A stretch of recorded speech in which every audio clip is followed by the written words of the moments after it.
கர்த்தருடைய பரிசுத்த நாமத்துக்கு ஸ்தோத்திரம். நாம் செய்திக்கு போவதற்கு முன்பாக ஒரு பாடலை பாடி நாம் செய்திக்குள் கடந்து போகலாம். கர்த்தர் நாமம் என் புகலிடமே, கருத்தோடு துதித்திடுவேன். கரங்களை தட்டி நாம் பாடலாம்.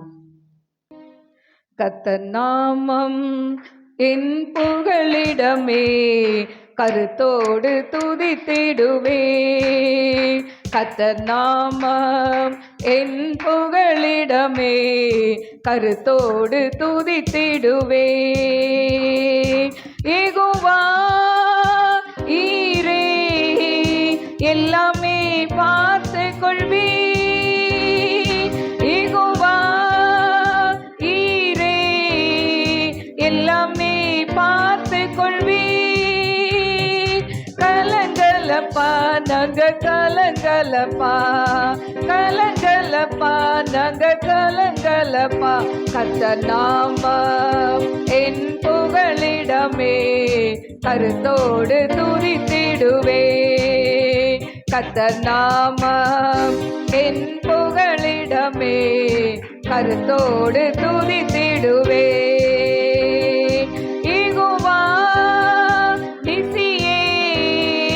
என்னாலும் வெற்றி தருவே. யெகோவா நிசியே, என்னாலும் வெற்றி தருவே. ஸ்தோத்திரமே அப்பா ஸ்தோத்திரமே, ஸ்தோத்திரமே அப்பா ஸ்தோத்திரமே. கர்த்தர் நாமம் என் புகலிடமே, கருத்தோடு துதித்திடுவே. கர்த்தர் நாமம் என் புகலிடமே, கருத்தோடு துதித்திடுவே. யெகோவா ரப்பா, சுகம் தரும் தெய்வமே. யெகோவா ரப்பா, சுகம் தரும் தெய்வமே. கலங்கலப்பா நங்க கலங்கலப்பா, கலங்கலப்பா நங்க கலங்கலப்பா. கர்த்தர் நாமம் என் புகலிடமே, கருத்தோடு துதித்திடுவே. கர்த்தர் நாமம் என் புகலிடமே, கருத்தோடு துதித்திடுவே. யெகோவா ரூவா, எங்கள் நல்ல மேய்ப்பரே. யெகோவா ரூவா, எங்கள் நல்ல மேய்ப்பரே.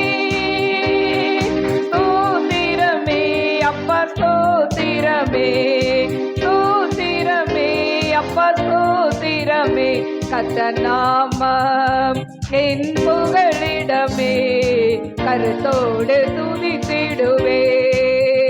கர்த்தர் நாமம் என் புகலிடமே, கருத்தோடு துதித்திடுவே.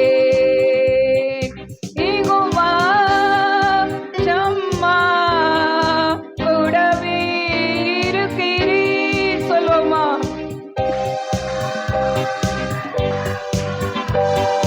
கூடவே இருக்கிறீர்.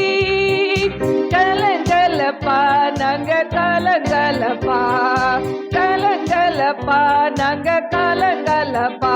கர்த்தர் நாமம் என் புகலிடமே, கருத்தோடு துதித்திடுவே. கர்த்தர் நாமம் என் புகலிடமே, கருத்தோடு துதித்திடுவே. யெகோவா ஷாலோம், சமாதானம் தருகிறேன். யெகோவா ஷாலோம், சமாதானம் தருகிறேன். ஸ்தோத்திரமே அப்பா ஸ்தோத்திரமே, ஸ்தோத்திரமே அப்பா ஸ்தோத்திரமே. கர்த்தர் நாமம் என் புகலிடமே, கருத்தோடு துதித்திடுவே. கர்த்தர் நாமம் என் புகலிடமே, கருத்தோடு துதித்திடுவே. கர்த்தர் நாமம் கருத்தோடு துதித்திடுவேன்.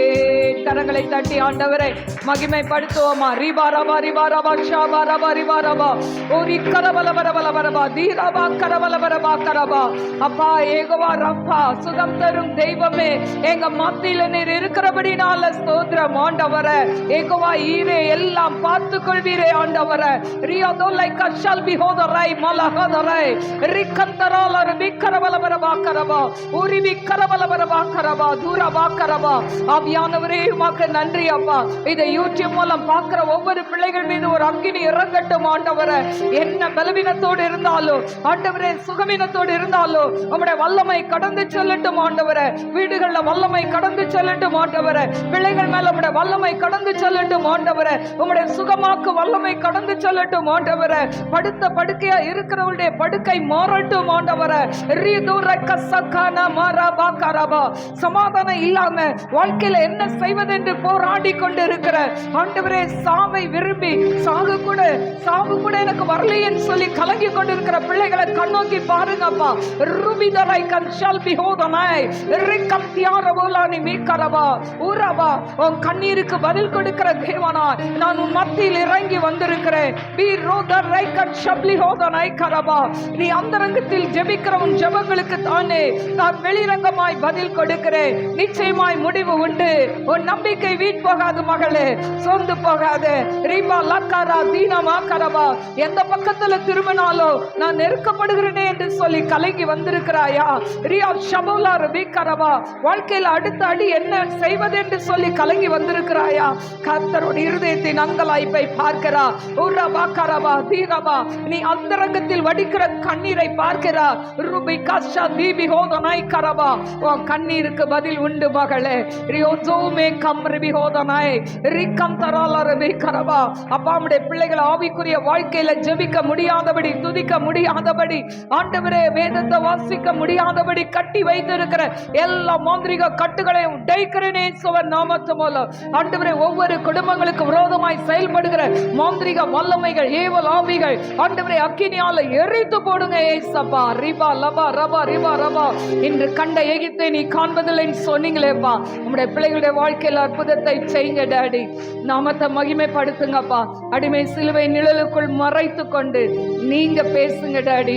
ஒரு மனுஷனுடைய சத்தத்தை அல்ல, தேவ சத்தத்தை உம்முடைய பிள்ளைகள் கேட்கட்டும். இயேசுவின் நாமத்தில் கேட்கிறேன் பிதாவே, ஆமென். கர்த்தருடைய பரிசுத்த நாமத்துக்கு ஸ்தோத்திரம். இந்த நாளில் வந்திருக்கிறவங்கள் அனைவருக்கும், யூடியூப் மூலம் பார்க்கிற அனைவருக்கும் ஆண்டவராக இயேசு கிறிஸ்துவின் நாமத்தில் என் வாழ்த்துதலை தெரிவித்துக் கொள்கிறேன். இந்த நாளிலும் இயேசு என்னும் அரணுக்கு வருவாயா என்கிற தலைப்பில் நாம் செய்தியை பார்க்கலாம். வாசிப்போம். நாகும் 1:7. கர்த்தர் நல்லவர், இக்கட்டு நாளிலே அரணான கோட்டை, தம்மை நம்புகிறவர்களை அறிந்திருக்கிறார். கர்த்தர் நல்லவர், இக்கட்டு நாளிலே அரணான கோட்டை, தம்மை நம்புகிறவர்களை அறிந்திருக்கிறார். இக்கட்டு என்று சொன்னால் நமக்கு என்ன செய்வதென்று சொல்லி தெரியாத ஒரு சூழ்நிலை வரும் பொழுது நம்ம என்ன பண்ணுவோம்? திகைத்து நிற்போம். ஆண்டவரே, இந்த பிரச்சனை இவ்வளோ பெருசா இருக்கேப்பா, மலை போல இருக்கு, இதை என்ன செய்வது, இதை தாண்டி எப்படி போறது அப்படின்னு சொல்லி கலங்கி கொண்டிருப்போம். ஆனால் இக்கட்டு நாளில் அரணான கோட்டை அப்படின்னு சொல்லப்பட்டிருக்கு. இந்த அரண் என்று சொன்னால் என்ன? அரண் என்று சொன்னால் பாதுகாப்பு, காவல், இல்லைன்னா கோட்டை, இல்லைன்னா சுற்று மதில் சுவரை குறிக்கும். என கருமையான தேவ பிள்ளைகளே, இந்த நாட்களிலும் பார்த்தீங்கன்னா இந்த அரண் நமக்கு, அதாவது கோட்டையாய் நம்மை சுற்றி ஆண்டவர் என்ன வைத்திருக்கிறார்? ஒரு கோட்டை வைத்திருக்கிறார். இப்போ பார்த்தீங்கன்னா யோபுடைய வாழ்க்கையில் எடுத்துக்கொண்டா ஆண்டவர் அவன் வீட்டை சுற்றிலுமாய் வேலி அடைத்தார் என்று சொல்லப்பட்டிருக்கு. அப்போ அந்த வேலி என்னது? ஒரு பாதுகாப்பு, ஒரு கோட்டை. அதே போலதான் அரண் என்பதும், அதாவது பாதுகாப்பான ஒரு கோட்டையை குறிக்கும். ஆண்டவருடைய பிள்ளைகளுக்கு ஆண்டவர் மறைவாய் ஒரு பாதுகாப்பை வைத்திருக்கிறார். ஒருவேளை நம் கண்களுக்கு அது புலப்படாமல் இருக்கலாம். ஆனால் தேவன் நம்மை சுற்றி மதிலாய், கோட்டையாய், அரணாய் அவர் இருக்கிறதை நாம் அறியலாம். எனக்கு அருமையான தேவ பிள்ளைகளே, அந்த நாட்களில் ராஜாக்கள் வாழ்ந்த அந்த நாட்களில் எதிரிகளிடமிருந்து நாட்டை பாதுகாப்பதற்கு ஒவ்வொரு நாட்டிலும் ஒரு கோட்டை சுவர் ஒன்றை வைத்திருப்பார்கள். அந்த கோட்டையை தகர்த்தார்தான் அந்த அந்த ஊருக்குள் போய் அவர்களை ஜெயிக்க முடியும். ஆனால் அந்த கோட்டையை அவர்கள் உடைத்து அவர்கள் உள்ளே வராவிட்டால் அவர்கள் உள்ளேவே வர முடியாது, யாருக்கும் சேதமாகாது. அதனால ஒவ்வொரு நாட்டிலையும் அந்த கோட்டை மதில் வைத்திருப்பார்கள். எனக்கு அருமையான தெய்வ பிள்ளைகளே, ஒரு சாதாரண உலகப்பிரமான ராஜாவே ஒரு ஜனங்களை, தன்னுடைய மகள்களை, குடிமக்களை பாதுகாப்பதற்கு ஒரு கோட்டையை அமைத்து பாதுகாப்பார் என்று சொன்னால், நீங்களும் நானும் ஆராதிக்கிற தேவன் ஜீவனுள்ள தேவன். அவர் ராஜாதி ராஜா. அவர் நமக்காய் ரத்தம் சிந்தின தேவன். நமக்காகவே அவர் கடைசி சொட்டு ரத்தத்தையும் சிலுவையில் பலியாக அவர் சிந்தி நம்மளை மீட்டு கொண்ட தேவன் இன்னைக்கு உங்களை என்னையை காப்பாற்ற அவர் என்னவாய் இருக்கிறார்? ஒரு அரணாய், கோட்டையாய் இருக்கிறார். எனக்கு அருமையான தேவ பிள்ளைகளே, இந்த நாட்களிலும் இந்த ராஜாதி ராஜாவாகிய ஆண்டவராகிய இயேசு கிறிஸ்து யாருக்கெல்லாம் அரணாய் இருக்கிறார் அப்படின்னு சொன்னா, நாகும் 1:7 சொல்லப்பட்டபடி தம்மை நம்புகிறவர்களுக்கு அரணாய் இருக்கிறார். அப்போ அவரை யாரெல்லாம் நம்புறாங்களோ அவங்களுக்கு அவர் அரணாய், பாதுகாப்பாய் இருக்கிறதை நாம் பார்க்கலாம். இரண்டாவது யோவேல் 3:16. யோவேல் 3:16. கர்த்தர் சீயோனிலிருந்து கெர்ஜித்து எருசலேமிலிருந்து சத்தமிடுவார், வானமும் பூமியும் அதிரும். ஆனாலும் கர்த்தர் தமது ஜனத்துக்கு அடைக்கலமும் இஸ்ரவேல் புத்திரருக்கு அரணான கோட்டையுமாய் இருப்பார். யாருக்கு அவர் அடைக்கலமான அரணாய் இருக்கிறார் என்று சொன்னால், அதாவது தமது ஜனத்துக்கு அடைக்கலமும் இஸ்ரவேல் புத்திரருக்கு அரணான கோட்டையுமாயிருப்பார். நீங்களும் நானும் யாரு? ஆண்டவருடைய இரத்தத்தால் கழுவப்பட்ட, ரட்சிக்கப்பட்ட எல்லாருமே இஸ்ரவேலர்கள். நமக்கு அவர் அரணான கோட்டையாய் இருக்கிறார். ஹல்லேலூயா. எரேமியா 15:20 இப்படியாய் சொல்லப்பட்டு இருக்கிறது. எரேமியா 15:20. உன்னை இந்த ஜனத்துக்கு எதிரே அரணான வெண்கல அலங்கமாக்குவேன். அவர்கள் உனக்கு விரோதமாக யுத்தம் பண்ணுவார்கள், ஆனாலும் உன்னை மேற்கொள்ள மாட்டார்கள்.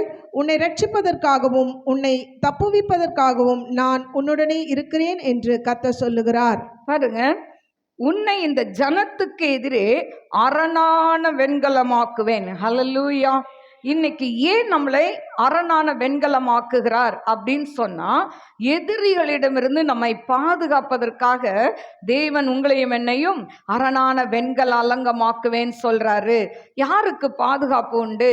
சங்கீதம் 28:8. 28. கர்த்தர் அவர்களுடைய பெலன், அவரே தாம் அபிஷேகம் பண்ணினவனுக்கு அரணான அடைக்கலமானவர். யாருக்கு அவர் அடைக்கலமாய் இருக்கிறாராம்? அபிஷேகம் பெற்றவர்களுக்கு அவர் அரணாய் இருக்கிறார். ஹல்லேலூயா. அதனாலதான் நாம் அதாவது சொல்றது என்னன்னா, பரிசுத்த ஆவியை கேளுங்கன்னு சொல்றது ஏன்னா, அபிஷேகம் பெற்றவர்களுக்கு அவர் அரணாய், கோட்டையாய் இருக்கிறார். சங்கீதம் 27:1 கர்த்தர் என் வெளிச்சமும் என் ரட்சிப்புமானவர், யாருக்கு பயப்படுவேன்? கர்த்தர் என் ஜீவனின் பலனானவர், யாருக்கு அஞ்சுவேன்? கர்த்தர் நம் ஜீவனுக்கு பலனாய், அரணாய் இருக்கிறார். அப்போ நம்முடைய உயிருக்கே அவர்தான் என்னது? பாதுகாப்பாய் இருக்கிறதை நாம் பார்க்கிறோம். நீதிமொழிகள் 10:29. நீதிமொழிகள் 10ஆம் அதிகாரம் 29ஆம் வசனம். கர்த்தரின் வழி உத்தமர்களுக்கு அரண், அக்கிரமக்காரருக்கோ கலக்கம். பாருங்க, யாருக்கு அரண்? கர்த்தரின் வழி உத்தமர்களுக்கு அரண். அப்போ ஆண்டவருடைய பிள்ளைக்கு அரணாய் இருக்கிறார். ஆனால் யாருக்கு கலக்கமாம்? அல்ல சொல்லப்பட்டிருக்கு, அக்கிரமக்காரருக்கு என்னவா? கலக்கம் என்று சொல்லப்பட்டிருக்கிறதை நாம் பார்க்கிறோம். அதே போல சங்கீதம் 31:4. சங்கீதம் 31:4. அவர்கள் எனக்கு மறைவாய் வைத்த வலைக்கு என்னை நீங்களாக்கி விடும். தேவரீரே எனக்கு அரண். தேவரீர் எனக்கு அரண் என்று சொல்லப்பட்டிருக்கு. எனக்கு அருமையான தேவ பிள்ளைகளே, தாவீது ஒரு பெரிய ராஜா. அந்த ராஜாவுக்கு அந்த அதாவது அந்த நாட்டுல பாதுகாப்பெல்லாம் இருக்கும். ஆனா அவர் என்ன சொல்றாரு, தேவரீரே எனக்கு தேவன்தான் எனக்கு அரணாய் இருக்கிறார் என்று சொல்லி. ஹல்லேலூயா. அப்ப இன்றைக்கு உங்களுக்கும் எனக்கும் யார் அரணாய் இருக்க வேண்டும்? ஆண்டவராகிய இயேசு கிறிஸ்து தான் அரணாய் இருக்க வேண்டும்.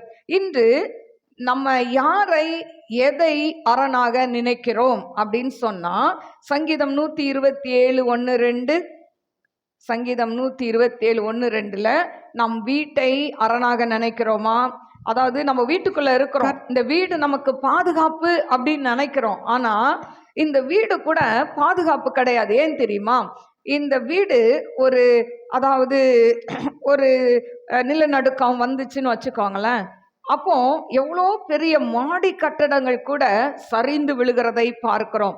அப்போ வீடோ இல்லை நாடு நமக்கு பெரிய அரண் என்று நினைக்கலாம். இல்லை, ஏன்னு சொன்னால் எதிரி படையை தாக்குவதற்கு எல்லாம் சோல்ஜர்கள் எங்கே இருக்கிறாங்க? எல்லையில் இருக்கிறாங்க, நாட்டின் எல்லையில். அவங்கள தாண்டி தான் என்ன பண்ணணும்? நாட்டுக்குள்ளே வரணும். ஆனாலும் அதுவும் நமக்கு பாதுகாப்பு இல்லை. வாசிப்போம் சங்கீதம் 127:1-2. கர்த்தர் வீட்டை கட்டாராகில் அதை கட்டுகிறவர்களின் பிரயாசம் விருதா. கர்த்தர் நகரத்தை காவாராகில் காவலாளர் விழித்திருக்கிறது விருதா. கர்த்தர் ஒரு நகரத்தை காக்காட்டா காவலாளிகள் இருப்பது கூட விருதா. ஹல்லேலூயா. இன்னைக்கு பெரிய பெரிய ஃபேக்ட்ரிஸில் இல்லை அப்பார்ட்மெண்ட்ஸில் நம்ம என்ன வைக்கிறாங்க? ஒரு வாட்ச்மேனை வைக்கிறாங்க. அவ்வளோ பேர் அந்த அப்பார்ட்மெண்ட்ஸில் இருப்பாங்க, பெரிய ஃபேக்ட்ரி. ஆனால் ஒரு நபரை, அதுவும் எப்படி வைப்பாங்க? வாட்ச்மேனை நல்ல யங்ஸ்டர்ஸாக வைப்பாங்களா? இல்லை, ஒருவேளை மிலிட்ரியிலேருந்து ரிட்டையர்ட் ஆனவங்க, வயசானவங்க, இவங்கள தான் என்ன பண்ணுவாங்க? அந்த வாட்ச்மேன் வேலைக்கு வருவாங்க. அப்போது ஒரு வயதான ஒரு நபரை நம்பி அவ்வளோ பெரிய அப்பார்ட்மெண்ட்ஸை கொடுக்குறாங்க கையில். அவர் என்ன பண்ணுவார்? கொஞ்ச நேரத்தில் தூங்கி வழிவார். அப்போது கர்த்தர் வீட்டை கட்டாவிட்டால் கட்டுதலின் பிரயாசம் விருதா, நகரத்தை காக்காட்டா காவலாளிகள் விழித்திருக்கிறது விருதா என்று சொல்லப்பட்டிருக்கிறதை நாம் பார்க்கிறோம். அடுத்தது, நமக்கு அரண் எதை நினைக்கிறோம்? சிலர் நினைப்பாங்க, பணம் இருந்துட்டா எல்லாம் சாதிச்சிடலாம், பணம் தான் வாழ்க்கைக்கு முக்கியம், இந்த பணம் மட்டும் என்கிட்ட இருந்துட்டா நான் அப்படியே எல்லாத்தையும் என் காலுக்குள்ளே கொண்டு வந்துடுவேன் அப்படின்னு சிலர் நினைப்பாங்க. இல்லாட்டா வீட்டில் நம்ம நினைச்ச பொருளெல்லாம் இருக்குதுன்னு வச்சுக்கோங்களேன், நமக்கு ஒரு சந்தோஷம். பரவாயில்ல, நம்ம வீட்டில் ஒன்று கூட இல்லைன்னு சொல்லாத அளவுக்கு எல்லா பொருளும் இருக்குது அப்படின்னு அதில் ஒரு சந்தோஷம். இதெல்லாம் நமக்கு அரணா? வாசிப்போம் நீதிமொழிகள் 10:15. நீதிமொழிகள் 10:15. ஐஸ்வர்யவானுடைய பொருள் அவனுக்கு அரணான பட்டணம், ஏழைகளின் வறுமையோ அவர்களை கலங்க பண்ணும். ஐஸ்வர்யவானுக்கு அவன் பொருள் தான் என்னதான்? அரணான பட்டணம் என்று சொல்லப்பட்டிருக்கு. நீதிமொழிகள் 18:11. நீதிமொழிகள் 18:11. ஐஸ்வர்யவானுடைய பொருள் அவனுக்கு அரணான பட்டணம், அது அவன் எண்ணத்தில் உயர்ந்த மதில் போல் இருக்கும். பாருங்க, அவனுக்கு ஐஸ்வர்யனுக்கு என்னதான்? அவனுடைய பொருள் தான் அரணான பட்டணம், அது அவன் எண்ணத்தில் உயர்ந்த மதில் போல் இருக்குமாம். எனக்கு அருமையான தேவ பிள்ளைகளே, அப்போ ஒரு ஐஸ்வர்யம் நமக்கு என்ன இல்லை? அரண் கிடையாது. அதே போல நம்மளுடைய செல்வாக்கே, அதாவது சிலர் சொல்லுவாங்க, எனக்கு நல்ல பேக்ரவுண்டு இருக்குது, அப்படி இருக்குது, நான் பெரிய உத்தியோகத்தில் இருக்கிறேன் அப்படின்னு சொல்லி, இது நமக்கு அரணா என்று சொல்லி கேட்டால் அதுவும் அரண் இல்லை. ஏன்னு சொன்னால், பவுல் பார்த்தீங்கன்னா அவன் என்ன பண்ணுவான்? பெரிய அவன் என்ன, அதாவது சவுலாக இருக்கும்போது கிறிஸ்தவர்களை துன்புறுத்தினான். ஆனால் அதே பவுல் ஆகும்போது அந்த அவனுடைய செல்வாக்கெல்லாம் ஒன்றும் இல்லாமல் போயிடுச்சு. அப்போ நமக்கு இருக்கிற பேக்ரவுண்டோ, நமக்கு இருக்கிற அதாவது செல்வாக்கோ எதுவுமே அரண் கிடையாது. இதையெல்லாம் இந்த உலகப்பிரமாய் நம்புகிற எல்லா காரியமும் நமக்கு ஒரு நாள் அழிந்து போகும். ஆண்டவராக இயேசு கிறிஸ்து மட்டும்தான் நமக்கு அரணாய் இருக்கிறார். அல்லேலூயா. அவர்தான் நம்ம எந்த சூழ்நிலையிலும் நம்மை பாதுகாக்க வல்லவராய் இருக்கிறார். அப்போ நாம் என்ன செய்ய வேண்டும் அப்படின்னு சொன்னா, சகரியா 9:12 சொல்லப்பட்டபடி நம்பிக்கையுடைய சிறைகளே அரணுக்கு திரும்புங்கள், ரெட்டிப்பான நன்மையை தருவேன் என்று கர்த்தர் சொல்கிறார். இன்றைக்கே தருவேன் சொல்றார். அப்போ நம்பிக்கையுடைய சிறைகள் யார் தெரியுமா? நீங்களும் நானும் தான். எனக்கு அருமையான தெய்வ பிள்ளைகளே, இன்னைக்கு ஆண்டவருடைய பிள்ளைகள் என்று சொன்னாலும் அநேக சிறைக்குள் வாழ்ந்து கொண்டிருக்கிறோம். அல்லேலூயா. இன்னைக்கு சமாதானம் இல்லாத சிறைக்குள் வாழ்ந்து கொண்டிருக்கிறோம். எத்தனை பேர் பாருங்க, ஆலயத்துக்கு கணவனும் மனைவியுமா போவாங்க, வீட்டில் பார்த்தா அவங்க பேச்சுவார்த்தையே இருக்காது. வெளியில போகும்போது பைக்ல 2 பேரும் ஒன்னா ஏறி போவாங்க. வீட்டில் பார்த்தீங்கன்னா இவர் ஒரு ரூம்ல இருப்பாரு, அவங்க ஒரு ரூம்ல இருப்பாங்க. அல்லேலூயா. பேச்சுவார்த்தையே இருக்காது. பிள்ளைங்களை கொண்டு பேசிக் கொள்வார்கள். அல்லேலூயா. எவ்வளவு ஒரு பரிதாபமான நிலை கிறிஸ்துவ குடும்பத்தில் இருக்கிறதை நாம் பார்க்கிறோம். எனக்கு அருமையான தெய்வ பிள்ளைகளே, அப்போ இப்படிப்பட்ட சூழ்நிலையில இன்னும் நிறைய பேருக்கு கடன் ஒரு பாரம், அந்த கடன் பிரச்சனை அது ஒரு சிறை. இப்படி அநேக சிறைக்குள் இன்னைக்கு சிக்கி கொண்டிருக்கிறதை பார்க்கிறோம். வாலிப பிள்ளைகள் உலகப்புறமான காரியங்கள்ல சிக்கி கொண்டு இருக்கிறதை நாம் பார்க்கிறோம். இப்போ அதே போல பார்த்தீங்கன்னா, இன்னைக்கு வாலிப பிள்ளைகள் பார்த்தீங்கன்னா குடிக்கிறது, இந்த போதை பொருட்கள், கஞ்சா, இது மாதிரி காரியங்கள் அடிமையா இருக்கிறத பார்க்கிறோம். ஏதோ ஒரு சிறைக்குள்ள என்ன பண்றாங்க, உட்கார்ந்துருக்காங்க. ஆனா ஆண்டவர் சொல்றாரு, நம்பிக்கையுடைய சிறைகளே அரணுக்கு திரும்புங்கள். அரண் யார்? ஆண்டவராகிய இயேசு கிறிஸ்து தான் அரண் என்று சொல்லி நாம் வேதத்தில் பார்த்தோம்ல. சங்கீதம் 31:4 மறுபடியும் வாசிப்போம். யார் அரண் என்று தாவீது சொல்கிறான். சங்கீதம் 31:4. அவர்கள் எனக்கு மறைவாய் வைத்த வலைக்கு என்னை நீங்களாக்கி விடும், தேவரீரே எனக்கு அரண். தேவரீரே எனக்கு அரண். அப்ப ஏசப்பா மட்டும்தான் நமக்கு அரண். அவர் மட்டும்தான் அரணா இருந்தா நம் வாழ்க்கையில் பல காரியங்களை நாம் சாதிக்க முடியும். எனக்கு அருமையான தெய்வ பிள்ளைகளே, அப்போ இந்த நாட்கள்ல பார்த்தீங்கன்னா, இந்த அரணுக்குள்ள வந்தா என்னென்ன விடுதலை கிடைக்கும்? அல்லேலூயா. நம்பிக்கையுடைய சிறைகளே அரணுக்கு திரும்புங்கள் அப்படின்னு சொல்லப்பட்டிருக்குல்ல. இந்த அரணுக்குள்ள வரவங்களுக்கு என்னென்ன விடுதலை? முதலாவது, பாவத்திலிருந்து விடுதலை ஆண்டவர் கொடுக்கிறார். லூக்கா 7ஆம் அதிகாரம், லூக்கா 7:37. அப்பொழுது அந்த ஊரில் இருந்த பாவியாகிய ஒரு ஸ்திரீ அவர் பரிசேயன் வீட்டிலே பந்தி இருக்கிறதை அறிந்து ஒரு பரணியில் பரிமள தைலம் கொண்டு வந்து அவருடைய பாதங்களின் அருகே பின்னாக நின்று அழுது கொண்டு அவருடைய பாதங்களை தன் கண்ணீரினால் நனைத்து தன் தலைமயிரினால் துடைத்து அவருடைய பாதங்களை முத்தம் செய்து பரிமள தைலத்தை பூசினாள். இப்ப பாத்தீங்கன்னா, முதலாவது பாவத்திலிருந்து விடுதலை. அந்த நம்பிக்கை, அதாவது தேவரீர் என் அரண் என்று சொன்னான் தாவீது. இந்த அரணுக்குள்ள வருகிறவர்களுக்கு முதலாவது கிடைக்கிறது என்னன்னா, பாவத்திலிருந்து விடுதலை. இப்போ இதுல சொல்லப்பட்டிருக்கு பாவியான ஸ்ரீ என்று சொல்லி. அப்போ இவள் பாவம் செய்து செய்து மனம் உடைந்து போய் வந்திருக்கிறார். அல்லேலூயா. இன்னைக்கு நம்ம நினைக்கிறோம் பாவம் செய்யறவங்களாம் நல்லா இருப்பாங்கன்னு. இல்ல, அவங்கள தனியா கூட்டு பாருங்க. அவங்க என்ன சொல்லுவாங்க, எனக்கு இதுல இருந்து வெளியே வர்றதுக்கு வழி தெரியல, அதனாலதான் மீண்டும் மீண்டும் அதுல உட்கார்ந்து இருக்கிறேன். இன்னைக்கு விபச்சார பாவம் செய்யறவங்கள போய் கேளுங்க, ஏதோ ஒரு நிர்பந்தத்துல, இல்லாட்டா யாரோ கடத்தி கொண்டு போய் விட்ட அப்படி ஒரு சிலர் இருக்கலாம், சிலர் வாலண்டியர்ஸா போயிருக்கலாம். ஆனா எப்படி இருந்தாலும் அந்த பாவத்தை செய்யும் பொழுது அவங்களுக்கு ஒரு காலகட்டத்தில் அலுப்பு தட்டிவிடும். அல்லேலூயா. இப்போ பாவம் செய்து செய்து மனவேதனையோட, மனதுல ஒரு சமாதானம் இல்லாம, சந்தோஷம் இல்லாம, இப்போ ஆண்டவர் இந்த வீட்டுக்கு வருகிறார், பரிசேயன் வீட்டுக்கு வருகிறார் என்று அறிந்து அவன் என்ன பண்றான், பரிமள தைலத்தை எடுத்துட்டு ஆண்டவருடைய பாதத்துக்கு பின்னாக நின்று அழுது அவ கண்ணீரினால பாதத்தை துடைக்கிறாள். அல்லேலூயா. தன் தலைமயிரால் துடைக்கிறாள். பாருங்க எவ்வளவு ஒரு தாழ்மை இல்ல. நம்ம இப்போ ஒரு ஒரு ஒரு 50 பேர் கூடி இருக்கிறாங்க. அந்த இடத்துல நம்ம போய் எப்படி நடந்துக்கும்? மற்றவங்க நம்மளை அதாவது அசிங்கமா பார்க்காதபடி தான் நடந்துக்கும் இல்ல. ஆனா இவ சூழ்நிலை எல்லாம் மறந்துட்டா, நான் ஆண்டவர்கிட்ட வந்தா எனக்கு விடுதலை. ஹல்லேலூயா. அதுதான் அரண்ங்க, அதுதான் பாதுகாப்பு. இந்த ஆண்டவர் தான் எனக்கு பாதுகாப்பு. இந்த உலகத்துக்கு பின்னால போய் போய் போய் நான் பாவம் செய்து செய்து என் மனசு என் உடம்பு எல்லாமே இன்னைக்கு உருக்குலைந்து நிற்கிறது என்று சொல்லி தேவனுக்கு முன்னால மண்டியிட்டு நிற்கிறாள். ஹல்லேலூயா. தன் கண்ணீரினால் அவருடைய பாதத்தை நனைக்கிறாள். இன்னைக்கும் நம்மளுடைய வாழ்க்கையில கூட நம்ம செய்த பாவத்துக்காக நாம் கண்ணீரோடு ஜெபிக்க வேண்டும். ஹல்லேலூயா. நிறைய பேருக்கு இந்த கண்ணீர் வராது. நம்ம எவ்வளோ பாவம் செய்தோம்ல. ஆண்டவர் முன்னால வந்து நின்னாதான் நம்ம பாவின்றதே நம்ம ஒத்துக்கொள்வோம். ஹல்லேலூயா.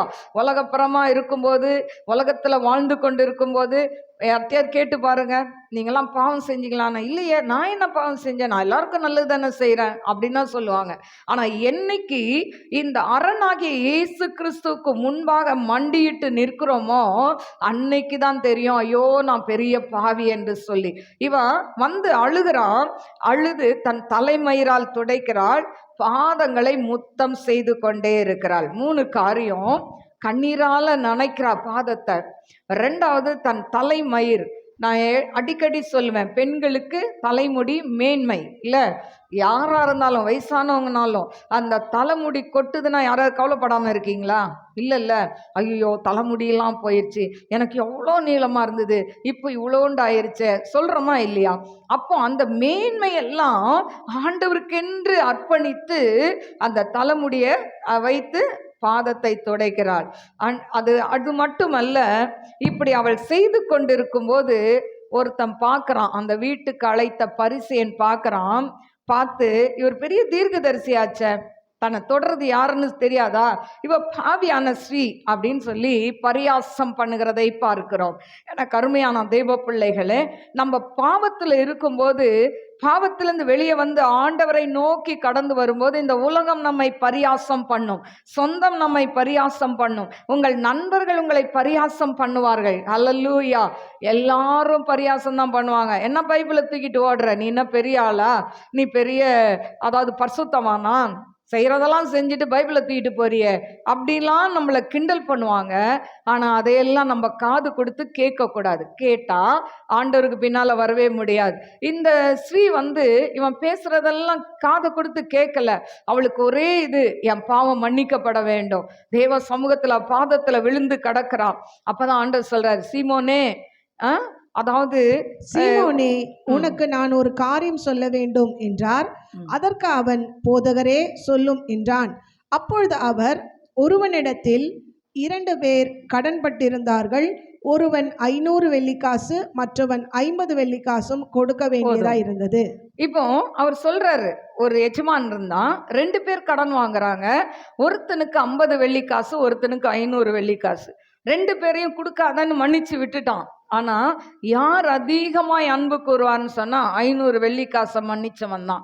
அப்ப இவர் சொல்றாரு, இவள் நிறைய பாவம் செஞ்சா, இவள் செய்த அநேக பாவங்கள் இவளுக்கு மன்னிக்கப்பட்டது, இவள் அதிகமாய் அன்பு கூர்ந்தாலே. ஹல்லேலூயா.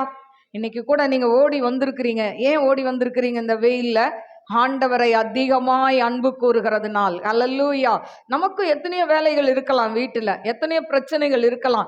இவைகள் மத்தியில் இங்கே ஓடி வந்து உட்கார்ந்துருக்கோமே, காரணம் என்ன? இந்த ஆண்டவருடைய அன்பை ருசிக்க வேண்டும், ஆண்டவரை நாம் பார்க்க வேண்டும், ஆண்டவருடைய சத்தியத்தை அறிய வேண்டும். அந்த வாஞ்சையினால தான் வந்திருக்கிறீங்க எனக்கு அருமையான தெய்வ பிள்ளைகளே. அப்போ ஆண்டவர் சொல்றாரு, இவளும் செய்த பாவம்லாம் மன்னிக்கப்பட்டதுன்னு சொல்றாரு. சொல்லிட்டு அவனை பார்த்து சொல்றாரு, 7:44, நான் உன் வீட்டுக்கு வந்தேன், நீ என்ன கொடுக்கல, எனக்கு தண்ணியே கொடுக்கல கால் கழுவ, ஆனா இவ கண்ணீரால காலை கழுவினாள். 45 சொல்றாரு, நான் வீட்டுக்கு வந்தேன், நீ என்னை முத்தம் செய்யல அப்படின்னு சொல்றாரு. யூதர்களுடைய வழக்கம் என்ன? ஒருத்தரை பார்க்கும்போது கட்டி பிடித்து அவர்கள் என்ன பண்ணுவாங்க, அந்த இப்படி கன்னத்தில் இப்படி வச்சு என்ன பண்ணுவாங்க, முத்தம் செய்வாங்க. நீ எனக்கு செய்யல, ஆனா இவ என் பாதத்தை ஓயாமல் முத்தம் செய்கிறாள். அப்படின்னா என்ன அர்த்தம்? இன்னைக்கு ஆண்டவருடைய பாதம் எங்க? பாதத்தை போய் கண்டுபிடிக்க முடியுமா? இல்லை. ஆனா பாதம் என்று சொன்னால் தேவ சமூகம். ஆண்டவருடைய சமூகத்துல ஆண்டவரே அப்படின்னு சொல்லி தேவ சமூகத்துல நாம் ஜெபிக்கிறோம் பார்த்தீங்களா, அதுதான் முத்தம் செய்கிறது. அதே போல ஆண்டவர் சொல்றாரு, 7:46 வாசிக்கலாமா? நீ என் தலையில் எண்ணெய் பூசவில்லை, இவளோ என் பாதங்களில் பரிமள தைலம் பூசினாள். போதும். நீ என் தலையில என்ன பூசலப்பா, இவ பாதத்துக்கு பரிமள தைலம் அப்படின்னு சொல்லி பூசினா அப்படின்னு சொல்லி அவகிட்ட இருந்த நல்ல காரியங்களை எடுத்து சொல்கிறாரு. சொல்லிட்டு அது 47ஆம் வசனம், ஆதலால் நான் உனக்கு சொல்லுகிறேன், இவள் செய்த அநேக பாவங்கள் மன்னிக்கப்பட்டது, இவள் மிகவும் அன்பு கூர்ந்தாளே, எவனுக்கு கொஞ்சம் மன்னிக்கப்படுகிறதோ அவன் கொஞ்சமாய் அன்பு கூறுவான் என்று சொல்லி அவளை நோக்கி உன் பாவங்கள் மன்னிக்கப்பட்டது என்றார். போதும் பாருங்க, இப்படி சொல்லி உன் பாவம் உனக்கு மன்னிக்கப்பட்டதுமா அப்படின்னு சொல்றார். லாஸ்ட்ல சொல்லும் போது உன் விசுவாசம் உன்னை ரட்சித்தது, சமாதானத்தோட போன்னு சொல்றாரு. ஹல்லேலூயா. எனக்கு அருமையான தேவ பிள்ளைகளே, இவன் இயேசு என்கிற அரணுக்கு வர்றதுக்கு காரணம் என் பாவத்திலிருந்து விடுதலை வேணும்னு வந்தா. ஆனா பாவத்திலிருந்து விடுதலை பெற வந்த அவளுக்கு பாவத்தை தேவன் மன்னித்து சமாதானத்தையும் கொடுக்கிறார். இதுதான் ரெட்டிப்பான ஆசீர்வாதம். அல்லேலூயா. எனக்கு அருமையான தேவ பிள்ளைகளை, இக்கட்டான சூழ்நிலையில தேவன் நமக்கு அரணான கோட்டையாய் இருக்கிறார். அல்லேலூயா. அவளுக்கு இக்கட்டான சூழ்நிலை, பாவத்திலிருந்து வெளிவர முடியல, தெரியல, ரூட்டு தெரியல, எப்படி வர்றதுன்னு தெரியல, யார்கிட்ட போய் அட்வைஸ் கேட்கறதுன்னு தெரியல. அந்த நேரத்தில் ஆண்டர்கிட்ட வந்து ஆண்டர் என்ன பண்றார், அவள் பாவத்தை மன்னிக்கிறார். எனக்கு அருமையான தேவ பிள்ளையே, இன்னைக்கும் நம்மளுடைய வாழ்க்கையில இதுவரை நாம் செய்த பாவங்களை ஆண்டவர்கிட்ட அறிக்கை பண்ணி, ஆண்டவரே என்னை மன்னிங்கப்பான்னு கேட்டீங்கன்னா ஏசப்பா மன்னிச்சு உங்களுக்கு சமாதானத்தை கொடுக்க அவர் வல்லவராய் இருக்கிறார். இன்னொரு நபரை பார்க்கலாம், வியாதியிலிருந்து விடுதலை. லூக்கா 8:43 48, 43 மட்டும் வாசிக்கலாம். லூக்கா 8, வியாதியிலிருந்து ஆண்டவர், அதாவது இயேசு என்ற அரணுக்குள் வரும் பொழுது நம் வியாதியிலிருந்து தேவன் விடுதலை கொடுக்கிறார். அவர் அவளை பார்த்து, மகளே திடன்கொள், உன் விசுவாசம் உன்னை ரட்சித்தது, லூக்கா 8:43. அப்பொழுது 12 வருஷமாய் பெரும்பாடு உள்ளவளாய் இருந்து தன் ஆஸ்திகளை எல்லாம் வைத்தியர்களுக்கு செலவழித்தும் ஒருவனாலும் சொஸ்தமாக்கப்படாதிருந்த ஒரு ஸ்திரீ. போதும். இப்போ 12 வருஷமாய் பெரும்பாடுள்ள ஒரு ஸ்ரீ. எனக்கு அருமையான தேவ பிள்ளைகளே, இது எவ்வளோ பெரிய ஒரு வியாதி. ஆனால் 12 வருஷமா கஷ்டப்படுறான். அந்த நாட்களில், யூதர்கள் நாட்களில் பெண்கள் வெளியவே வர முடியாது, யூத பெண்களும் வெளியே வர முடியாது.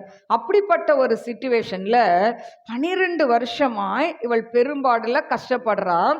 இவ போகாத டாக்டரே கிடையாது. இதில் சொல்லப்பட்டிருக்கு, தன் ஆஸ்திகளை எல்லாம் வைத்தியர்களுக்கு செலவழித்து ஒருவராலும் சொஸ்தமாக்கப்படவில்லை. அப்போ அவ போகாத டாக்டரே இல்லை. எனக்கு அருமையான தேவ பிள்ளைகளை, அத்தனை மருத்துவர்களை பார்த்து ஆஸ்தியெல்லாம் செலவழிக்கிற அளவுக்கு அவளுக்கு என்ன கிடைக்கல, சுகம் கிடைக்கல. ஆனால் இப்படிப்பட்ட நேரத்தில் அவள் இயேசுவை பற்றி கேள்விப்படுகிறாள். அப்போ ஒரு முடிவுக்கு வந்துட்டா, இவ ஒரு யூத பெண், இவ அந்த அதாவது ஆண்கள் இருக்கிற இடத்துக்குள்ள வரக்கூடாது. ஆனாலும் அவன் சொல்றா, வஸ்திரத்தின் ஓரத்தை மட்டும் நான் தொட்டா போதும், நான் சுகமாவேன் என்று விசுவாசிக்கிறாள். அல்லேலூயா. அதுதான் இயேசு என்கிற அரண். அந்த அரணுக்குள்ள வரும் பொழுது சுகம் உண்டு. அல்லேலூயா. இப்போ அவ அவ்வளோ ஜனக்கூட்டங்கள் வருது. அவ வந்து என்ன பண்றா, ஆண்டவருடைய வஸ்திரத்தை தொட்ட மாத்திரத்துல அவளுக்கு என்ன ஆயிடுச்சு, சுகம் கிடைத்தது. ஆனா ஆண்டவர் சும்மாவே இல்லை. 46ஆம் வசனத்துல பாருங்க, ஆண்டவர் என்ன கேட்கிறாரு. அதற்கு இயேசு, என்னிலிருந்து வல்லமை புறப்பட்டதை அறிந்திருக்கிறேன், ஆதலால் ஒருவர் என்னை தொட்டதுண்டு என்றார். பாருங்க, ஆண்டவர் கேட்கிறாரு, சுத்தி இருக்கவங்களை பார்க்கிறாரு. எப்பா, யாரோ ஒருத்தர் என்னை தொட்டிருக்கிறீங்க, என்கிட்ட இருந்து ஒரு வல்லமை போச்சு. அப்போ எல்லாம் கேட்குறாங்க, எப்பா இவ்வளோ பேர் உங்களை சூழ்ந்து இருக்கிறாங்க, இதில் போய் யாருன்னு கேட்குறீங்களே. இல்லை, என்கிட்ட இருந்து வல்லமை போச்சு, ஒருத்தர் என்னை தொட்டாங்க. ஆண்டவர் சொன்ன உடனே அவளால் மறுக்க முடியல. பயந்து நடுங்கி தனக்கு நடந்ததையும், ஆண்டவரை தொட்டவுடன் அற்புதம் நடந்ததையும் வந்து அத்தனை பேருக்கு முன்பாக அவள் வெட்கப்படாமல் சாட்சி சொல்கிறதை நாம் பார்க்கிறோம். எனக்கு அருமையான தேவ பிள்ளைகளே, 47ஆம் வசனம் வாசிப்போமா. அப்பொழுது அந்த ஸ்திரீ தான் மறைந்திருக்கவில்லை என்று கண்டு நடுங்கி வந்து அவர் முன்பாக விழுந்து தான் அவரை தொட்ட காரணத்தையும் உடனே தான் சொஸ்தமானதையும் எல்லா ஜனங்களுக்கும் முன்பாக அவருக்கு அறிவித்தாள். இதுதான் சாட்சி. அல்லேலூயா. இன்னைக்கு நிறைய பேர் சுகம் பெறுகிறோம், ஆண்டவர் அற்புதம் செய்கிறார். ஆனால் அதை வெளியே வந்து சொன்னால் நம்மளை பற்றி என்ன நினைப்பாங்களோ அப்படின்னு மறைச்சி வச்சிடறோம். இல்லை, சின்ன காரியமாக இருந்தாலும் பெரிய காரியமாக இருந்தாலும் ஆண்டவர் நம் வாழ்க்கையில் செய்த நன்மைகளை நாம் மற்றவங்களுக்கு முன்பாக என்ன பண்ணணும்? கட்டாயம் சாட்சி சொல்லணும். சபை நடுவில் சாட்சி சொல்லணும். ஹல்லேலூயா. என கருமையான தேவ பிள்ளைகளை ஆண்டவர் சொல்றாரு. அடுத்த வசனம் 48. அவர் அவளை பார்த்து, மகளே திடன்கொள், உன் விசுவாசம் உன்னை ரட்சித்தது, சமாதானத்தோடே போ என்றார். பாருங்க, இதுலயும் ஆண்டவர் அப்படிதான் சொல்றார். உன் விசுவாசம் உன்னை ரட்சித்தது, சமாதானத்தோடே போ. ஏன்னா இவளை யாரையும் கம்பல் பண்ணி கொண்டு போகல. இப்போ உங்களேனா யாராவது சொல்லி இந்த இடத்த சொல்லி போங்க அற்புதம் நடக்கும் அப்படிலாம் சொல்றாங்கல்ல. ஆனால் இவளுக்கு யாருமே சொல்ல. ஆனால் கேள்விப்படுறா. கேள்விப்பட்டு அவள் வாலண்டியராக தான் என்ன பண்ணுறா? அவ்வளோ ஜனக்கூட்டம் ஆண்டர்கிட்ட போய் தன்னுடைய நிலைமையை சொல்ல முடியாது. ஆனால் அவளுக்குள்ள ஒரு நம்பிக்கை, அவர் வஸ்திரத்தையாவது நான் தொட்டுறணும். ஹல்லேலூயா. வஸ்திரத்துலேயும் என்ன இருக்கு? வல்லமை இருக்கு. ஹல்லேலூயா. அப்படி தொட்ட உடனே அந்த இடத்துல அவ சுகம் பெற்ற உடனே பாருங்க சாட்சி சொல்றா, ஆண்டவர் விசுவாசம் உன்னை ரட்சித்தது, சமாதானத்தோடே போ. அப்போ அவளுக்கு தீராத அந்த வியாதியிலிருந்து தேவன் அவளை விடுதலை செய்தார். அது மட்டுமல்ல, அவ்வளோ நாள் அந்த வேதனையில் அவள் சமாதானம் இல்லாமல், தூக்கம் இல்லாமல், நிம்மதி இல்லாமல், மற்றவங்கெல்லாம் அவளை புறக்கணித்து, அந்த காலத்துலலாம் ரொம்ப மோசமான ஒரு சூழ்நிலையில் தள்ளியே வச்சிருவாங்க, ஓரங்கட்டி வச்சிருவாங்க. அப்போ எவ்வளோ ஒரு அவஸ்தையான ஒரு நிலைமை. ஆனால் அப்படிப்பட்ட சூழ்நிலையில் இருந்த அவளுக்கு ஆண்டவர் சமாதானத்தை கொடுக்கிறதை நாம் பார்க்கிறோம். ஹல்லேலூயா. மூன்றாவது ஆண்டவர் எதுல விடுதலை கொடுக்கிறார்னா, இன்னைக்கு நம்மளை அழிக்க நினைக்கிற நபர்கிட்ட இருந்து ஆண்டவர் விடுதலை கொடுக்கிறார். ஹல்லேலூயா. இன்னைக்கு பார்த்தீங்கன்னா நிறைய குடும்பத்துல இன்னைக்கு வேத வசனத்தின்படி உன் வீட்டாரே உனக்கு சத்ரு. இந்த வார்த்தை எவ்வளவு உண்மைன்றதை நம்ம பார்க்கிறோம். ஏன்னு சொன்னா, கூட பிறந்த அண்ணன் தம்பி அக்கா தங்கச்சி இப்படிப்பட்டவங்களே மாந்திரிக காரியங்களை செய்து ஒருத்தருக்கு ஒருத்தர், அண்ணன் முன்னால் வந்துடக்கூடாது, தம்பி முன்னால், அக்கா முன்னாடி வந்துடக்கூடாது, இவங்க நல்லா ஹையாக வந்துடக்கூடாது, பிள்ளைங்க தலையெடுக்கக்கூடாது, இப்படி நிறைய காரியங்கள் சூனியங்களை செய்கிறதை நாம் பார்க்கிறோம். ஆனால் இதை குறித்து வேதம் என்ன சொல்கிறதுனா, 1 சாமுவேல் 15ஆம் அதிகாரம், 1 சாமுவேல் 15:23. இரண்டகம் பண்ணுதல் பில்லி சூனிய பாவத்திற்கும், முரட்டாட்டம் பண்ணுதல் அவபக்திக்கும், விக்கிரக ஆராதனைக்கும் சரியாய் இருக்கிறது.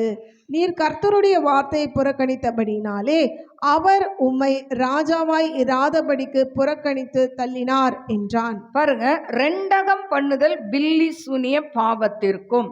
அப்ப பில்லி சூனியன்றது இப்போ கிடையாது, இல்லை, அப்பவுமே ஆண்டவர் எழுதி வச்சிருக்கிறார்.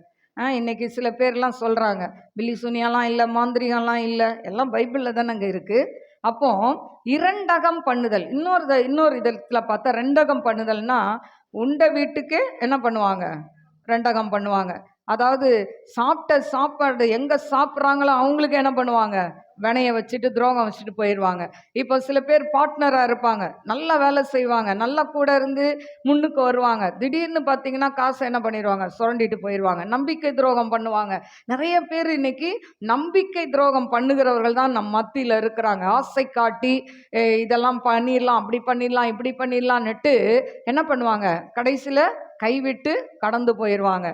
எனக்கு தெரியாது, எனக்கு இதெல்லாம் தெரியவே தெரியாதுன்னு நம்மளை கை கழுவி விடுறதுல ரொம்ப தீவிரமாக இருப்பாங்க. இப்போ பார்த்தீங்கன்னா இரண்டகம் பண்ணுதல் பில்லி சூனிய பாவம். இப்படி செய்கிறது பில்லி சூனியம் வைக்கிற பாவத்துக்கும், முரட்டாட்டம் பண்ணுதல் அவபக்திக்கும், விக்கிரக ஆராதனைக்கும் சரியாக இருக்கிறது என்று சொல்லப்பட்டிருக்கு. அப்போ பாருங்க, இந்த இடத்துல அதாவது சவுல் ராஜாவாக இருந்தான். ஆனாலும் அவன் யுத்தத்தில் வரும்போது சாமுவேல் வர வரைக்கும் காத்திருக்கல, பலி செலுத்துறான். அப்போ ஆண்டவருக்கு அது பிடிக்காததா இருந்தது. அதுதான் பலியை பார்க்கிலும் கீழ்ப்படிதல் உத்தமம் என்று சொல்லப்பட்டிருக்கு. ஆண்டவருக்கு நம்முடைய காணிக்கையோ பணமோ பெருசல்ல. அவருக்கு வேண்டியது என்னன்னா கீழ்ப்படியணும். அவர் சத்தியத்துக்கு கீழ்ப்படியணும். யாரெல்லாம் அவர் சத்தியத்துக்கு கீழ்ப்படுகிறாங்களோ அவங்களெல்லாம் ஆண்டவருக்கு ரொம்ப ரொம்ப பிடிக்கும். அல்லேலூயா. என கருமையான தேவ பிள்ளைகளே, இப்போ பார்த்தீங்கன்னா இந்த முரட்டாட்டம் என்கிற வார்த்தை பைபிளில் 98 முறை முறை வந்திருக்கு அப்படின்னு சொல்லப்படுகிறது. இதே இந்த எபிரேய மொழியில முரட்டாட்டம் என்று சொன்னால் கசப்பு என்று அர்த்தமாம். அல்லேலூயா. அப்போ இந்த அதாவது இந்த சவுல் வாழ்க்கையில அவன் சமஸ்த இஸ்ரவேலுக்கும் ராஜாவா இருந்தான். அவனை மாதிரி ஹைட்டு ஆள் இல்லை, எல்லாம் ராஜா வேணும் போது ஆண்டவரா தேர்ந்தெடுத்து கொடுத்த ராஜா தான் இந்த சவுல். ஆனா அதே சவுல் பாவத்தை செய்யும் பொழுது, ஆண்டவருக்கு பிரியமில்லாத செய்யும் போது அவனுக்குள்ள என்ன ஆவி வருது? அதாவது வேறொரு ஆவி அவர் மேல என்ன இறங்குதான். கர்த்தருடைய ஆவி சவுலை விட்டு நீங்கினார், கர்த்தரால் வரவிடப்பட்ட ஒரு பொல்லாத ஆவி அவனை கலங்க பண்ணி கொண்டிருந்தது அப்படின்னு சொல்லப்பட்டிருக்கு. அப்போ அவனுக்குள்ள என்ன வந்துதான்? ஒரு பொல்லாத ஆவி. ஹல்லேலூயா.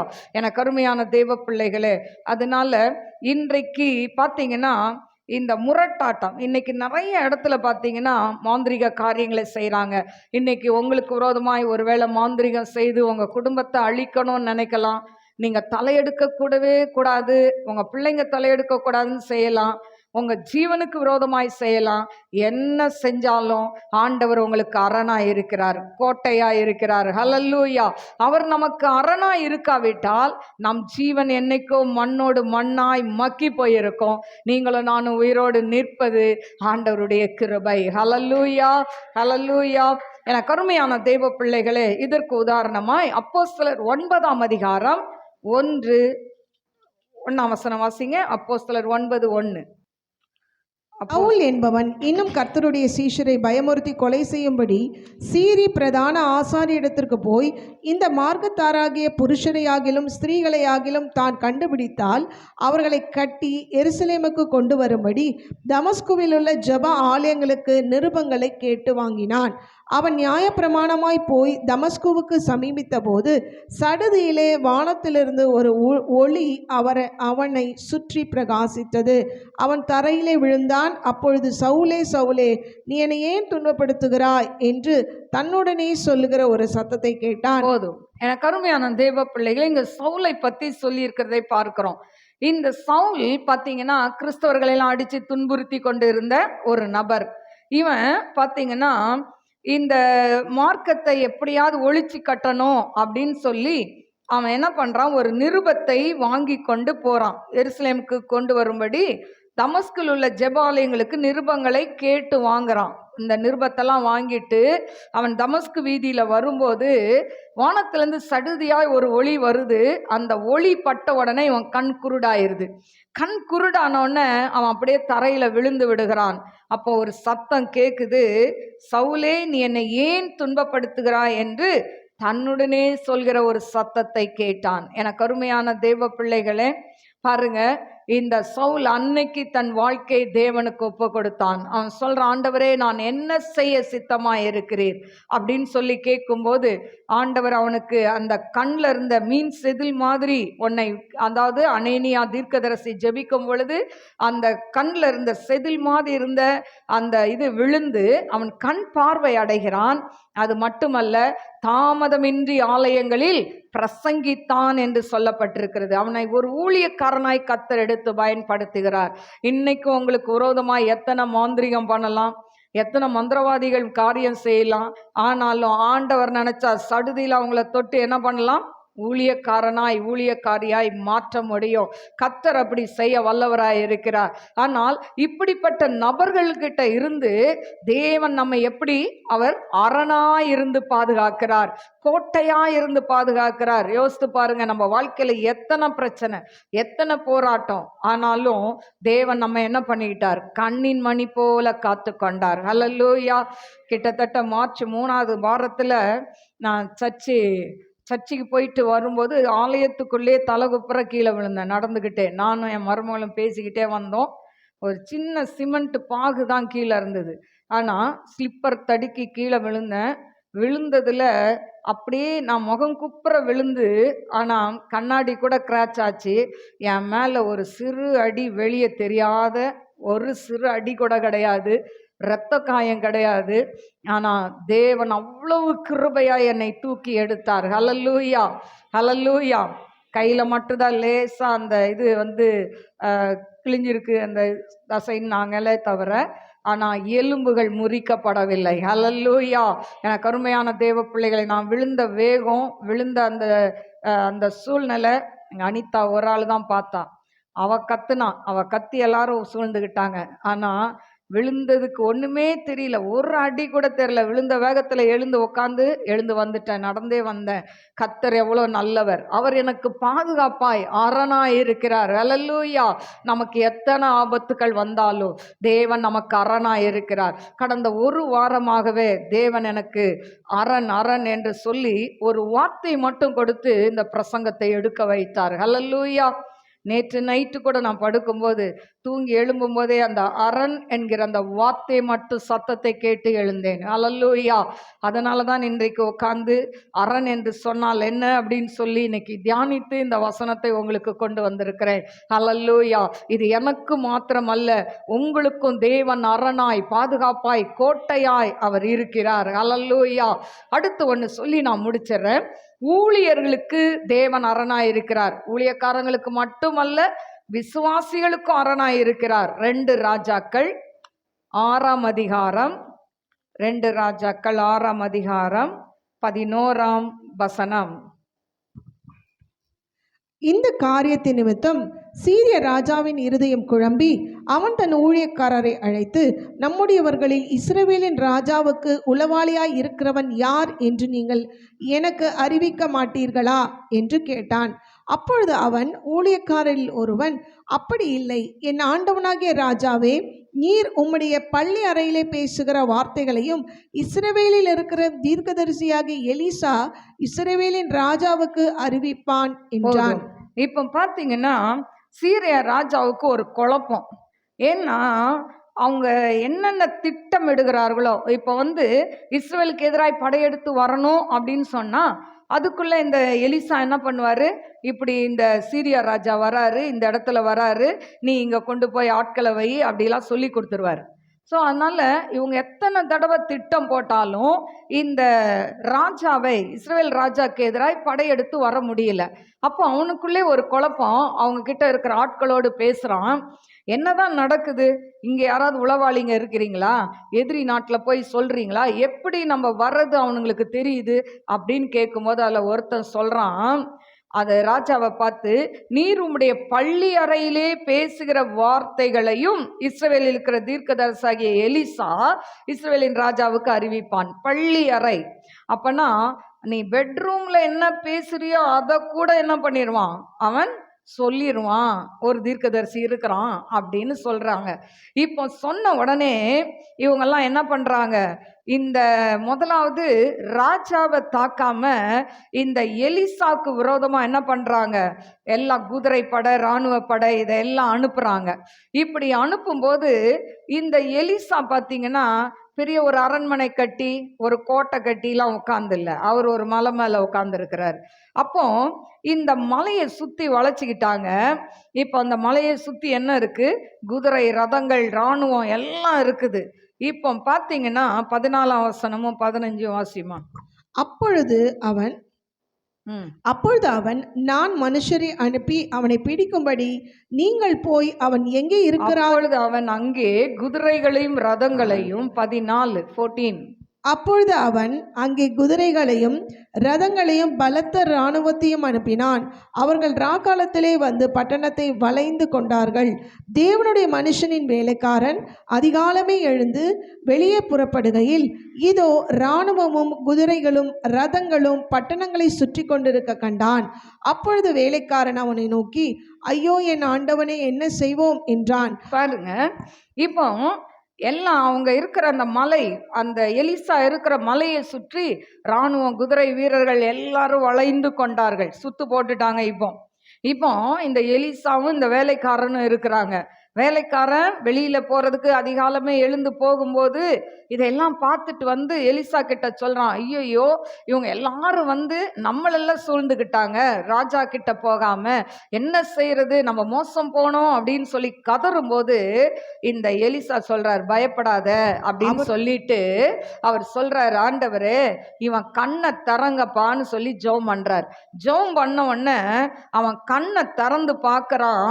அவன் கண்ணை திறந்து பார்க்கும்போது பார்த்தீங்கன்னா 17ஆம் வசனம் வாசி. அப்பொழுது எலிசா விண்ணப்பம் பண்ணி, ம். கர்த்தாவே, இவன் பார்க்கும்படி இவன் கண்களை திறந்தருளும் என்றான். உடனே கர்த்தர் அந்த வேலைக்காரன் கண்களை திறந்தார். இதோ, எலிசாவை சுற்றிலும் அக்கினிமயமான குதிரைகளாலும் ரதங்களாலும் அந்த மலை நிறைந்திருக்கிறதை அவன் கண்டான். போதும் பாருங்க, அப்படி கண்ணை திறங்கணுன்னே இப்ப அவன் கண் திறக்கப்படுது, வேலைக்காரன் கண்ணு. அவன் பார்க்கறான், அந்த மலையை சுற்றிலும் அக்கினிமயமான குதிரைகளும் ரதங்களும் இருக்கு. ஹல்லேலூயா. அப்போ தேவன் ஊழியக்காரர்களுக்கானாலும் சரி, உண்மையான விசுவாசிகளாய் இருந்தாலும் சரி, அவர்களுக்கு அரணாய் கோட்டையாய் இருக்கிறார். ஹல்லேலூயா. நம்ம குடிசை வீட்டில் இருந்தாலும் சரி, மாடி வீட்டில் இருந்தாலும் சரி, அரண்மனை மாதிரி இருக்கிற வீட்டில் இருந்தாலும் சரி, ஆண்டவர் நம்மை சுற்றி அரணாய் கோட்டையாய் பாதுகாப்பாய் இருக்கிறார். கரங்களை தட்டி ஆண்டவரை மகிமைப்படுத்துவோமா? ஹல்லேலூயா, ஹல்லேலூயா. ஆண்டவர் நமக்கு பாதுகாப்பு. நமக்கு வீட்டில் நாய் பாதுகாப்பு இல்லை, ஆனா ஒருத்தர் பாதுகாப்பு. அவர் நம்ம வீட்டை சுற்றிலுமாய் அக்கினி மதிலாய் இருக்கிறார். ஹல்லேலூயா, ஹல்லேலூயா. ஒரு டைம் பார்த்தீங்கன்னா, ஒரு பிசாசு சொல்லிச்சு, இந்த வீட்டுக்குள்ள வந்தா இந்த வீட்டு அட்ரஸே கண்டுபிடிக்க முடியல. ஹல்லேலூயா. நான் இது வழியா தானே வந்தேன், ஆனா அட்ரஸ் எனக்கு கண்ணுக்கு தெரியலையே. ஹல்லேலூயா. பிசாசுக்கு கண்ணு தெரியாது, ஆண்டவர் குருடாக்கி வச்சிருப்பாரு. ஹல்லேலூயா. பாருங்க, எல்லார் கண்ணுக்கும் அந்த குருட்டாட்டம் பிடிச்சு இப்ப என்ன பண்றாங்க, எல்லாரும் இவங்க இருக்கிற மலையை சுத்தி சுத்தி தடவி பார்க்கறாங்க, கிடைக்கவே இல்லை. உடனே இந்த எலிசா சொல்றாரு, ஆண்டர்கிட்ட விண்ணப்பம் பண்ணி, இந்த ஜனங்களுக்கு கண்மயக்கம் உண்டாக்கும்ன்றாரு. உடனே எல்லாருக்கும் கண்மயக்கம் வந்துருச்சு. இவங்க தடை பார்க்கறாங்க, ஒன்னையும் பண்ண முடியல. அவங்கள அப்படியே நீங்க வந்த வழி இது இல்லை அப்படின்னு சொல்லி இவங்கள திசை திருப்பி நேர ராஜா கிட்ட கொண்டு போறார். இஸ்ரவேல் ராஜாட்ட கொண்டு போய் சமேரியா கிட்ட வரும்போது, ஆண்டவரே இவங்க கண்ணெல்லாம் திறந்து விட்டுருங்க அப்படின்னும் போது, இந்த எல்லா இராணுவங்களுடைய கண்கள் திறக்கப்படும் போது சமேரியா நடுவுல போய் இவங்க நிக்கிறாங்க. ஹல்லேலூயா. இப்ப வகையா மாட்டிக்கிட்டாங்களா? உடனே ராஜா என்ன சொல்றாரு? 21ஆம் வசனம். இஸ்ரவேலின் ராஜா அவர்களை கண்டபோது எலிசாவை பார்த்து, என் தகப்பனே, நான் அவர்களை வெட்டி போடலாமா என்று கேட்டான். பாருங்க, இப்படி கேட்குறான். அவர் சொல்றாரு, இல்லை இல்லை, இவங்கெல்லாம் வெட்டி போடாதீங்க, இவங்களுக்கு ஆகாரம் கொடுங்க. பாருங்க, விருந்து வைக்க சொல்றான். இந்த ராஜா என்ன பண்றது, இவர் இப்படி சொல்லிட்டாரேன்னு அவங்களுக்கு விருந்தெல்லாம் வச்சு அவங்க தேசத்துக்கு அனுப்புனாங்க. அதுக்கப்புறம் இந்த ராஜா இருந்த வரைக்கும் இஸ்ரவேல்ல என்ன பண்ணல, அதுக்கப்புறம் வரவே இல்லை. 23ஆம் வசனம். அப்பொழுது அவர்களுக்கு பெரிய விருந்து பண்ணி அவர்கள் புசித்து குடித்த பின்பு அவர்களை அனுப்பிவிட்டான். அவர்கள் தங்கள் ஆண்டவனிடத்திற்கு போய்விட்டார்கள். சீரியரின் தண்டுகள் இஸ்ரவேல் தேசத்திலே அப்புறம் வரவில்லை. அந்த ராஜா இருக்கிற வரைக்கும் வரல, அப்புறம் வந்தானுங்க. இந்த ராஜா இருக்கிற வரைக்கும் அவன் என்ன பண்ணல, இஸ்ரவேலுக்கு திரும்பி வரவே இல்லை. ஹல்லேலூயா. அப்போ ஆண்டவருடைய பிள்ளைகளுக்கு தேவன் அரணாய் கோட்டையாய் இருக்கிறார். ஹல்லேலூயா. என கருமையான தேவ பிள்ளைகளே, அதுதான் நாம் நாகும் 1:7 வாசித்தோம். என்ன திரும்ப வாசிக்கலாமா? நாகும் 1:7 வாசிக்கலாமா? கர்த்தர் நல்லவர், இக்கட்டு நாளிலே கர்த்தர் நல்லவர், இக்கட்டு நாளிலே அரணான கோட்டை தம்மை நம்புகிறவர்களுக்கு அறிந்திருக்கிறார். தம்மை நம்புகிறவர்களை அறிந்திருக்கிறார். ஹல்லேலூயா. அவர் இந்த நாட்கள்ல நமக்கு அரணான கோட்டையா இருக்கிறார். ஹல்லேலூயா. என கருமையான தேவ பிள்ளைகளே, கர்த்தர் நல்லவர், அவர் பெரிய காரியங்களை செய்வார். இந்த 5 மாதங்களும் ஆண்டவர் கண்ணின் மணி போல காத்த தேவன் 6வது மாதத்துக்குள்ள நாம் கடந்து போக போறோம். அவர் நமக்கு அரணான தேவனாய் இருக்கிறார், கோட்டையானவராய் இருக்கிறார். ஹல்லேலூயா. அதனால பிரச்சனையை கண்டு, சூழ்நிலையை கண்டு பயப்படாதீங்க, கலங்காதீங்க. அவர் உங்களோடு கூட இருந்து அவர் பெரிய காரியங்களை செய்வார். உங்க குடும்பத்தை பாதுகாக்கிறதுக்கு ஒரு சேனையை வைத்திருக்கிறார். அக்கினிமயமான குதிரைகளும் ரதங்களும் எலிசா தீர்க்கதரிசிக்கு இருக்கும் என்று சொன்னால், உங்களுக்கும் எனக்கும் ஆண்டவர் அந்த பாதுகாப்பை வைத்திருக்கிறார். ஹல்லேலூயா. நாம் மாம்ச பலத்தை நம்பாமல் தேவ பலனை நம்பினால் எதிரிகள் முறியடிக்கப்படுவார்கள். 2 கொரிந்தியர் 10:4 நாம் வாசித்து முடிப்போம். 2 கொரிந்தியர் 10:4. எங்களுடைய போராயுதங்கள் மாம்சத்துக்கேற்றவர்களாய் இராமல் அரண்களை நிர்மூலமாக்குகிறதற்கு தேவ பலம் உள்ளவர்களாய் இருக்கிறது. பாருங்க, அதாவது இது 2 கொரிந்தியர் 10:4 சொல்லப்பட்டிருக்கு, எங்களுடைய போராயுதங்கள் மாம்சத்துக்கேற்றவைகளாயிராமல் அரண்களை நிர்மூலமாக்குறதுக்கு தேவ பலனுள்ளதாய் இருக்கிறது.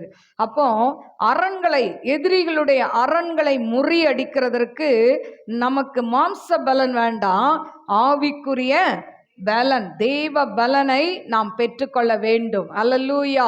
அதான் எபேசியர் 5ஆம் அதிகாரம், எபேசியர் 6ஆம் அதிகாரத்துல பார்த்தீங்கன்னா 16ஆம் வசனம் வாசிமா. பொல்லாங்கன் எய்யும் அக்கினி ஆஸ்திரங்களை எல்லாம் அவித்து போடத்தக்கதாய் எல்லாவற்றுக்கும் மேலாக விசுவாசம் என்னும் கேடகத்தை பிடித்து கொண்டவர்களாயும் நில்லுங்கள். அப்போ விசுவாசம் என்னும் கேடகத்தையும் நாம் பிடித்து கொள்ள வேண்டும். ஹல்லேலூயா.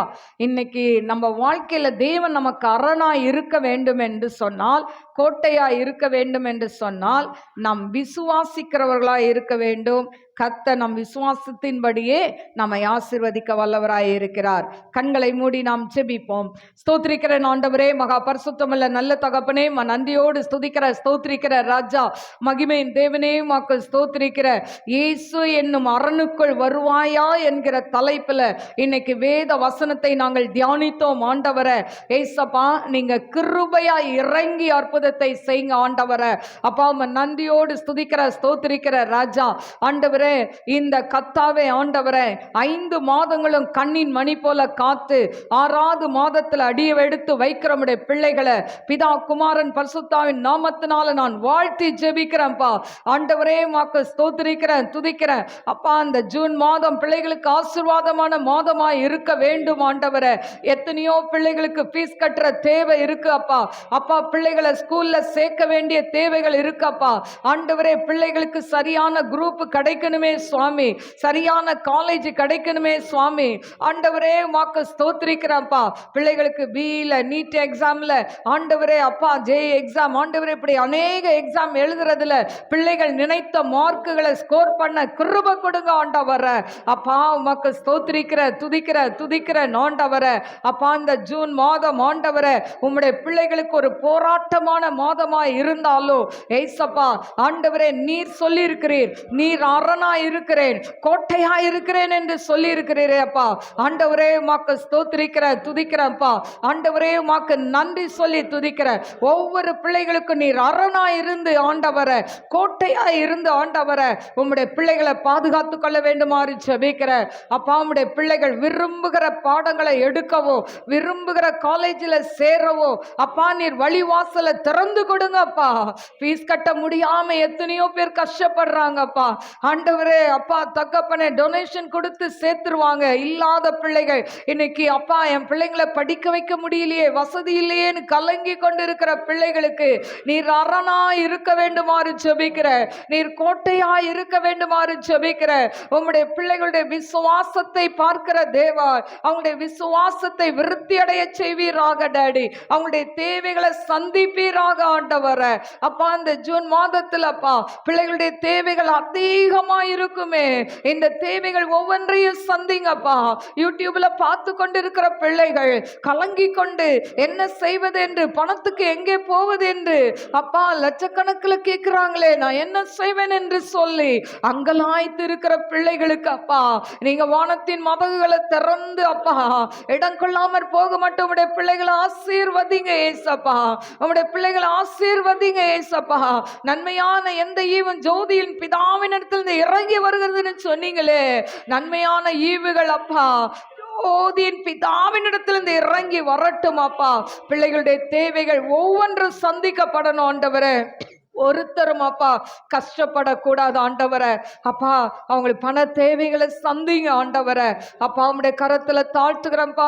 இந்த ஜூன் மாதம் அவங்க வாங்குற சேலரி ஆசீர்வதிங்கப்பா ஆண்டவரை. 5 அப்பா 2 மீன்களை கொண்டு 5000 பேருக்கு போஷித்து மீதியான துணிக்கை எடுத்தது போல பிள்ளைகள் மீந்ததை எடுக்கணும் டாடி.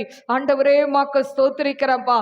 இந்த 5 மாதம் கண்ணின் மணி போல காத்த தேவன் இந்த 6வது மாதத்திலையும் பிள்ளைகளப்பா ஆண்டவரே நீர் கண்ணின் மணி போல பாதுகாத்து அரவணைத்து உம்முடைய கரத்துக்குள்ள பிள்ளைகளை நீர் ஏந்தி கொள்ள வேண்டுமாறு ஜெபிக்கிறேன். உம்முடைய அரண் ஆண்டவரே, அரணான கோட்டையினால அப்பா தகப்பனே நீங்க மூடி பாதுகாத்து கொள்ளுங்க. ஒவ்வொரு குடும்பத்தையும் மூடி பாதுகாத்து கொள்ளுங்க.